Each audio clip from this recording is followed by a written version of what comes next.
और अब बात हो जाए गर्मी की। गर्मी में लोड शेडिंग से 27 शहरियों के दुख की। कराची में के इलेक्ट्रिक की गैर एलानिया लोड शेडिंग ने शहरियों का जीना महाल कर दिया। लियारे के मकीन रात में नींद से महरूम हैं। गर्मी के सबब शहरी फुटपाथों पर रात गुजारने पर मजबूर हो गए।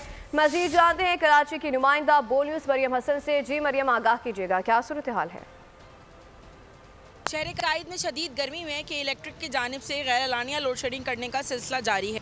लोड शेडिंग के जुल्म सितम और के इलेक्ट्रिक के जुल्म सितम से तंग आए हुए शहरी जो हैं मुकम्मल तौर पर बेहाल हो गए हैं। अब रात की नींद भी जो है शहरियों को नसीब नहीं हो रही है। इस वक्त हम लियारी आगरा ताज कॉलोनी में मौजूद हैं। यहाँ पर हमारे पास शहरी मौजूद हैं, हम उनसे बात करते हैं। अंकल, मामला है आपके इलाके में कितने घंटे की लोड शेडिंग हो रही है? ओवर बिलिंग के क्या कहना है उसके हवाले से, और ये भी बताइएगा कि रात में सोते कैसे?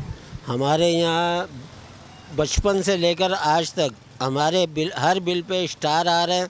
हमने कभी बिल एक दिन लेट नहीं किया। हर 3 घंटे लोड शेडिंग होती है, उसके बाद 1 घंटा लाइट आती है। फिर ये देख लें आप, ये जितनी पब्लिक बैठी हुई है ये सब अपने घरों से निकल कर बाहर बैठी हुई हैं। ये बिजली से ही परेशान होकर यहाँ पर बाहर बैठे हुए हैं। आप कह रहे हैं कि जी मुजाहरा हम क्या करें, एहतजाज क्या करें, कौन हमारी बात सुनता है यहाँ पर? यही वजह है कि अहले इलाका जो है वो के इलेक्ट्रिक समेत हुकाम बाला से अपील करते हुए नज़र आ रहे हैं कि वो फौरी तौर पर के इलेक्ट्रिक को इस बात का पाबंद करे कि रात के औकात में जो है वो लोड शेडिंग ना की जाए। जी, सब्सक्राइब करें और बेल दबाएं ताकि कोई खबर रह न जाए।